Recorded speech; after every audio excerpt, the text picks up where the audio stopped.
Randy Robison at Life Today TV. I'm here with singer, songwriter, and author Dennis Jernigan. Dennis, good to see you again. Good to see you, Randy. We've known you guys a long time. Long time now. Yeah, now you have always been the guy that sings and plays and leads worship. But I want to talk to you tonight about something a little different you're doing. Okay. And that's the fiction books you've been involved with. Tell me about this. I've written a couple of books in a series. It's intended to be a series called The Chronicles of Bren. Bren is a fantastic little land that I created in my own mind many years ago. Bren means tears. The basis of the story is this, or what inspired it from my personal life was the fact that when I was a little boy, about 10 years old, I already knew my struggle was same-sex attraction. I didn't know what to call it, homosexuality. And I felt very trapped in that life. And I remember hearing the men who taught me about God, in fact, saying what they thought about homosexuals. So I thought God hated me. So I thought there was no recourse for me, no rescue for me. So I longed to be rescued, I really did. And so the first book is called Captured.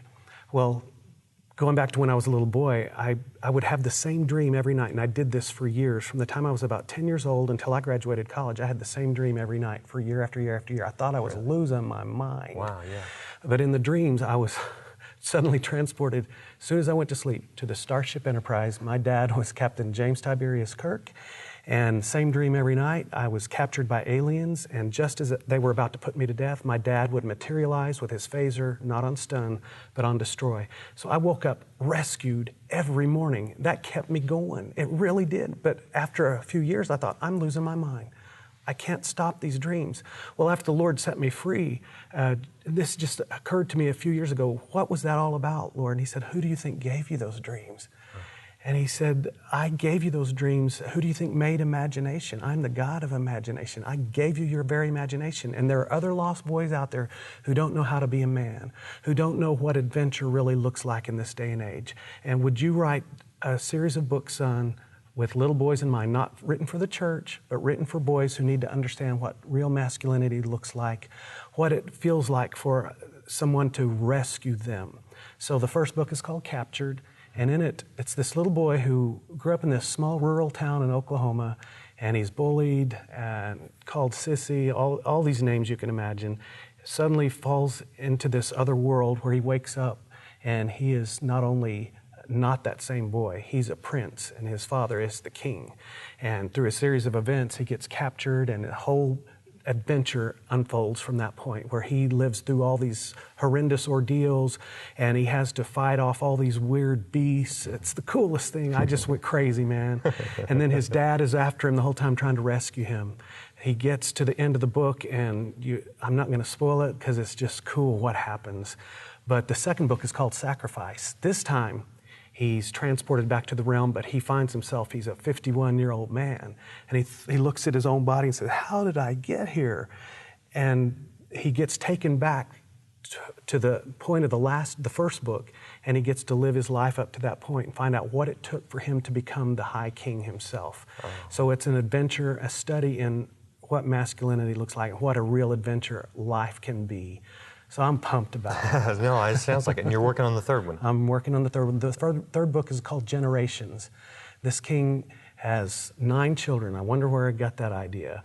And each child basically gets their own story. Oh, okay. Yeah. Now, you have 9 children. I have 9 children. So congratulations on doing your part in populating the earth, right? My pleasure. No pun intended. Yeah. Are these for your children? Are you going through your children? And Yes. They will not recognize their own names, but I've given them corresponding names that my kids will know which one is which. Okay. It's one of those deals. Okay, a few questions. Back up a little bit. Sure. Were you a huge Trekkie growing up? I was. Okay, so that makes sense. That makes sense. Was your dad a figure who you looked to for your rescue? I hoped he would rescue me. I lived to please my dad.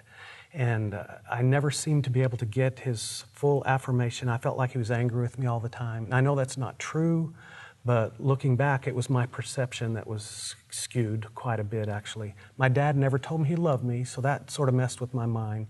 In fact, I have to tell you this little story.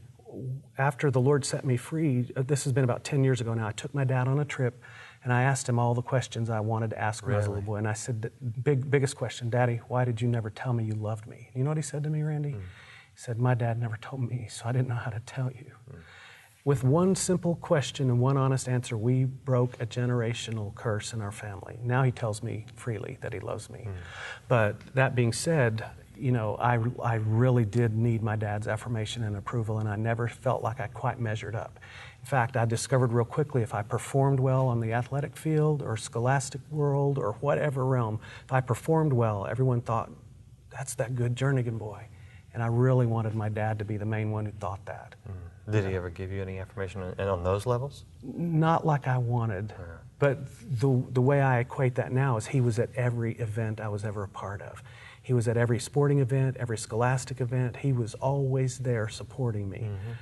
But he just never could say the words, I'm proud of you. He says it now. It's no big deal now. So doing everything he knew to do, but just not really... He hadn't been taught by his father. Hadn't been taught. Yeah. Yeah. Is your book series designed for children who are struggling with sexual issues, identity? They're just designed for kids who need a good adventure, number one, but also to help young men understand there's a higher purpose. And it's not written for the church. It's written for lost little boys out there, lost in any capacity of that word. And just to give them an understanding of what true honor looks like, what true masculinity looks like. This kid has all the same struggles they have, but it's how he deals with them. It's his attitude that makes all the difference in the world. And through the process of the second book, they even discover keys to the specific kingdom that they're a part of. And they have to go on a journey to find those keys. And it's just really cool what the final key winds up being. And I'm not going to spoil that either. Oh, good. So, but these are not homosexual rehab books by any means. These are just great adventures for boys. They're meant to be a great story, first and foremost. One thing you said that I wonder about, you said at 10, you were struggling with, how do you know? I mean, at 10, I wasn't even aware of hardly girls, much less. Believe it or not, when I was about 5 years old, I was confronted in a sexual manner by an adult male. Okay.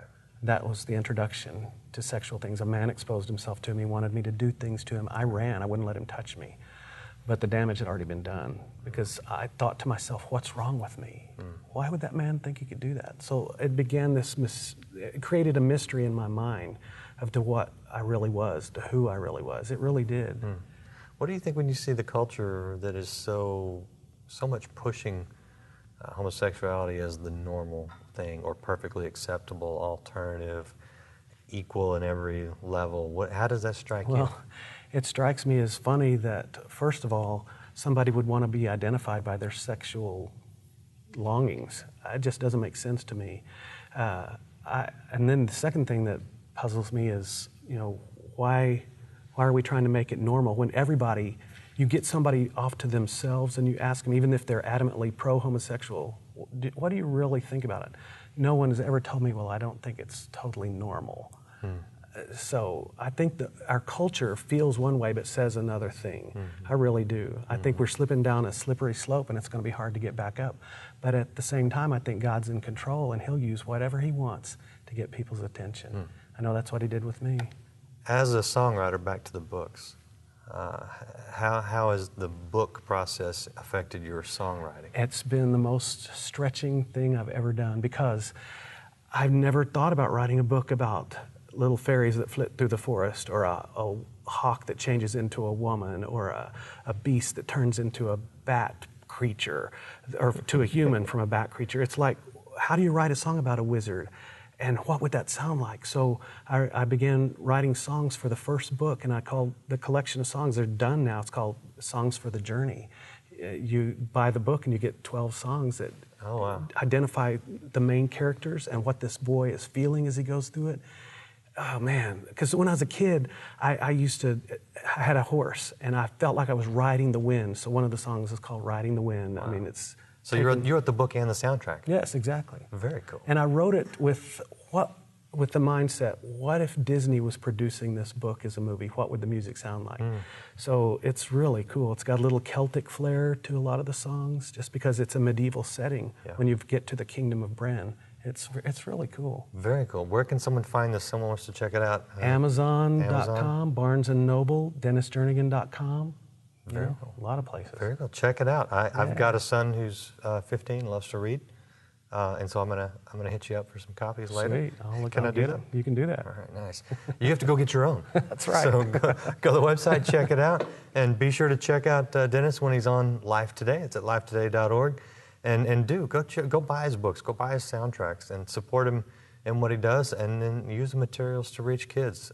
He's got a great message that all kids need to hear, and so mine will be hearing it very soon. And thanks for being with us. My pleasure. Thanks for having me.